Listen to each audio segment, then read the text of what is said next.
Hi and welcome back to Hero Movement. Today we're going to go through a short pre-running warm-up routine. So we're looking to prep the body so it's got the best chance to perform well, whether it's in a weekend 5K, a longer run, a walk, a hike, or any activity or sport that involves running. So there's 4 things we're looking to alter in this running warm-up. The first is mobility, so we're looking to open up the hips, the ankles, and the thoracic. Then we have stability, so looking to practice our ability to land and balance on one leg at a time. Then we have activation, so activating some of the big prime movers, the glutes, the deep core, and practicing the actual movement pattern that's associated with your running gait. Then lastly we have state, so as well as increasing body temperature and heart rate, we're going to be doing some breathing exercises that will help to increase oxygen availability to the working muscles and may help to increase your tolerance to CO2 as well. So you can follow along with the routine.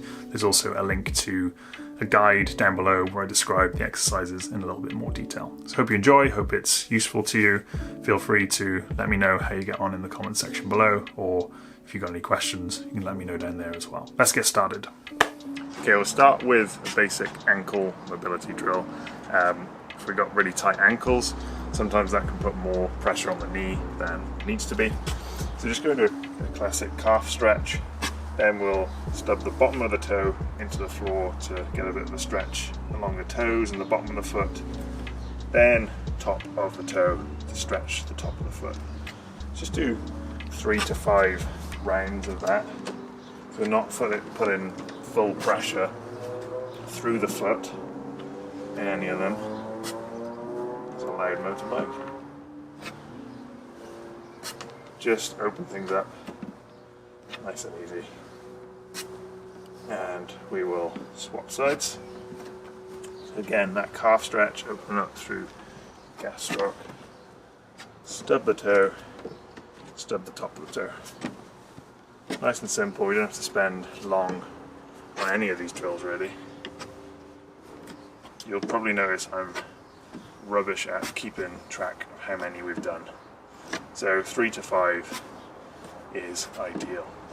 And then move on to some basic ankle inversion and eversion, so just as if you're skiing, kind of nice and gentle. Quite a nice one if you're going to be heading onto the trails or any uneven surface, just to kind of get used to the ankles going with the flow. Cool. Okay, we'll move into kind of a variation of the Y balance test. So it's a nice one to practice being on one leg, which is kind of what we're going to be doing when we're running. Hopefully not like that though. So start on your right foot if you want, nice and stable through the core, and then we're going to reach out as far as we can and lightly touch down with the toes, so there's hardly any weight there. We're not kind of landing heavy. It's nice and gentle. Then back up to center. You can bring your knee up towards your chest if you want a bit of an extra challenge.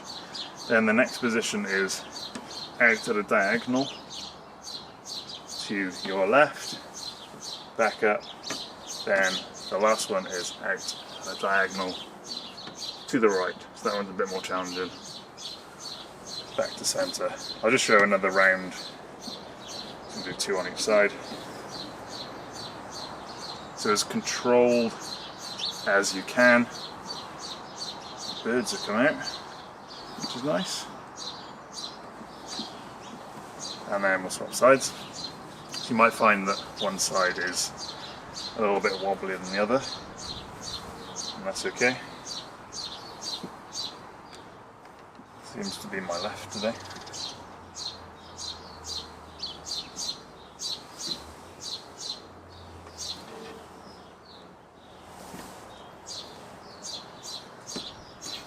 So this one can be used as it's used as a test with physios sometimes to assess your injury risk.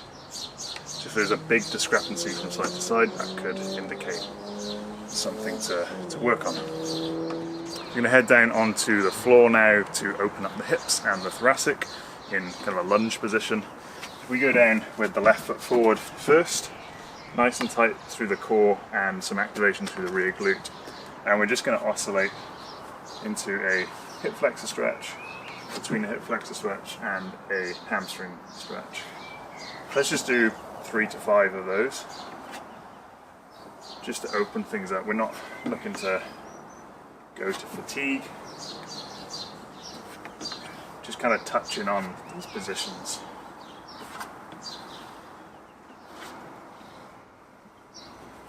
Next one, we're going to plant the hands if you can. It might just be one hand, and then start to open up through hip abduction, just gently encouraging the hip or the knee to travel away from the body. Back to center, then we're going to come up into this upright position. We're going to practice rotating towards this left side. You clasp your hands, and then we're going to go into kind of a side bend and a rotation, trying to put that elbow into your back pocket. So this is that coiling motion that we'll see subtly in the upper body during your running form.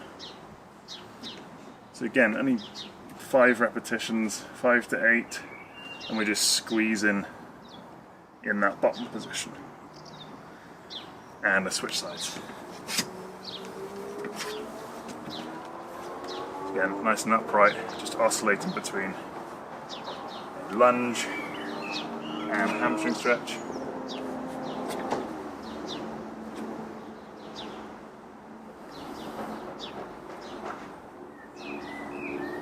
And then let's open right side out.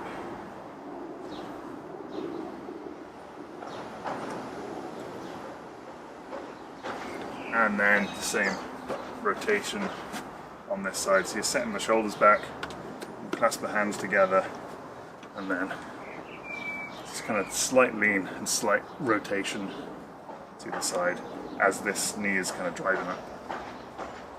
Almost like a bicep pose, I think.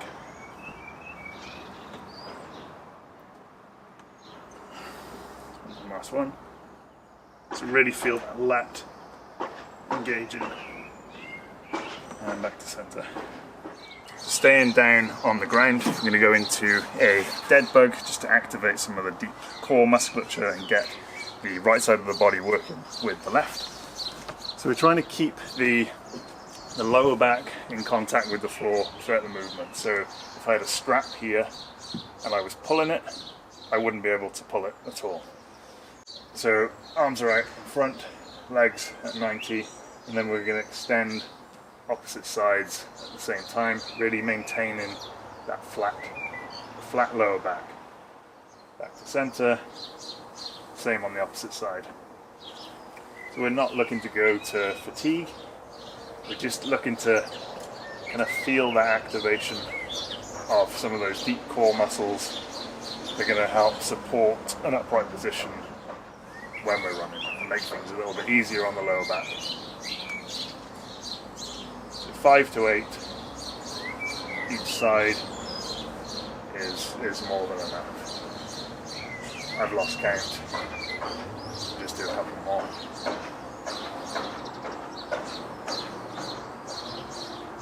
And we're set. Then quickly into some glute bridges just to switch the glutes on. I'm going to plant the feet, tuck the tailbone under and lift up towards the sky, trying to really feel that activation at the top. You can drive backs of your arms into the floor. You can perform reps or you can just hold the top position, whatever feels best for you. If this feels, if you want a little bit more of a challenge, you can just bring the one leg up, or the single leg version, which is again is quite useful for working on that single leg stability. You just alternate, and again anywhere between 5 to 8 repetitions, maybe a few more, is plenty. We're just touching on these positions, not spending ages on any of them.